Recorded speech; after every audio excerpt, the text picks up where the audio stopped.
Hello, I am Blue, and today I will be reading you Wild Rescuers Expedition on the Tundra by StacyPlay's. You will see a black screen while I'm reading unless there is a picture. Let's get into the book. As you can see, this book is signed.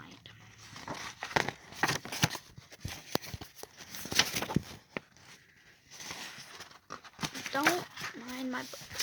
Normally I don't read on YouTube, but I thought I'd like to read it. So I'll just flip you through the first pages until we start to read. Also, you may hear some screaming. That's my brother, and I apologize. So this is the map of the tundra. I'm trying not to get my fingers in the way.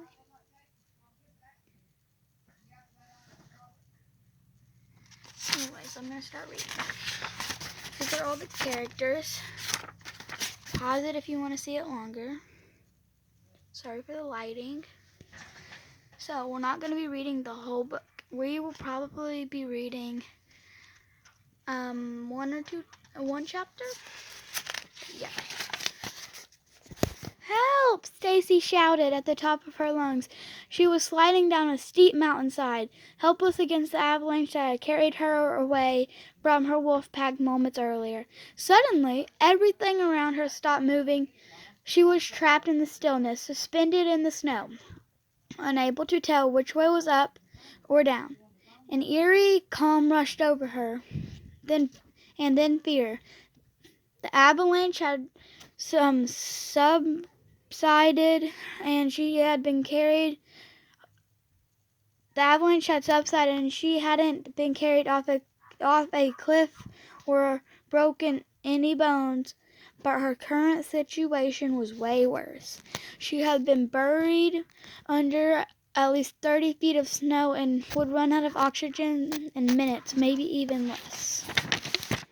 I'm going to die, Stacy thought to herself. We're going to die. She reached into her satchel and stroked the lynx kitten's head. It's tired, too weak to do much else.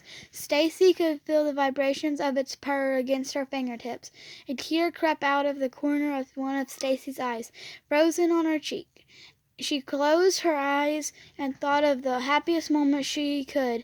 It was 2 weeks ago, back in the taiga, in the clearing outside of their cave, before they decided to journey to the tundra. She knew about the elder wolves before any of this happened. 2, 3, 2, 1. Okay, ready or not, here I come. Stacy opened her eyes and looked around the clearing. None of her wolves or page were in sight, but Molly, the littlest, newest member of the pack was sitting at her feet, staring up with her quizzical expression. Her head was crooked to one side, and her giant floppy ears hung like pigtails on either side of her white and floppy brown spotted face. I guess you don't understand hide and seek, do you, girl? Stacy reaching down to pat the small beagle on the head. We need to go find the others. Come on. That was a command Stacy was at least pretty sure that the little dog knew. She'd only had Molly for about 3 months, but it was clear Molly's previous owner hadn't taught her many commands. They'd obviously not cared for her at all, which is how Molly wound up lost and stranded on the ledge in the Mesa biome, which is where Stacy and her pack of wolves has rescued her. But whatever Molly lacked in skills, the more made up with sloppy kisses and pathetic kisses. She had barely left Stacy's side all winter. Let's try to find Paige, girl, Stacy said to Molly. She doesn't blend in as well as the wolves do. Stacy set off through the taiga forest, scanning the snowy ground for any signs of brush tracks. Stacy's wolves, Everest, Basil, Noah, Addison, Tucker, and Wink, were all white, with the exception of Addison, whose coat had tinges of brown and rust red. They didn't have to work very hard to hide in the taiga, which had been blanketed in deep snow since they arrived home around Christmas. It was now the end of March, and the snow, which just a few months ago had come up to Stacy's waist, was beginning to thaw. Ordinarily, Stacy would have been stuck out like a sore thumb in her usual outfit, blue and white striped long-sleeve shirt. But today she was wearing her winter coat, which was the same green spruce as the trees and had fake coyote fur trim around the hood.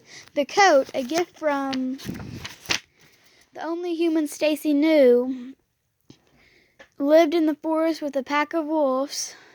The only human knew Stacy lived in the forest with a pack of wolves was quickly becoming one of Stacy's favorite possessions. It allowed her to walk around in the forest with her wolves and finally feel like she was one of them, especially when she pulled the hood up over her head. Droplet and Splat. Stacy's two timber wolves had dark coats molded with patches of brown, black, and gray. Stacy and the pack hadn't seen much of Droplet and Splat over the last few months. They hung around the cave during holidays when Addison was baking tasty treats every day. But when Stacy's pack returned to their normal diet of salmon and mushroom stew, Droplet and Splat disappeared into the taiga to hunt. Stacy didn't mind this one bit. She knew that wild wolves needed to hunt to survive the taiga and keep the taiga's ecosystem balanced. She guessed they were at least 50 miles away by now, deep in the taiga. Stacy was just fine with that. Suddenly, Stacy saw something out of the corner of her eye, a flash of a reddish with a white streak of black that disappeared into a hollow log on the ground, Paige's tail. Stacy walked over slowly to the log and leaned down to peer inside. "Found you," Stacy exclaimed. Paige, startled, whipped around and stared back at Stacy. Molly wagged her tail in excitement. Paige followed suit, happy that she had. That's where we'll be stopping today. My phone's about to die, but yes, this is the second picture, and I'll go ahead and read the next word. Had been found. So yes, goodbye. Hope you enjoyed this episode.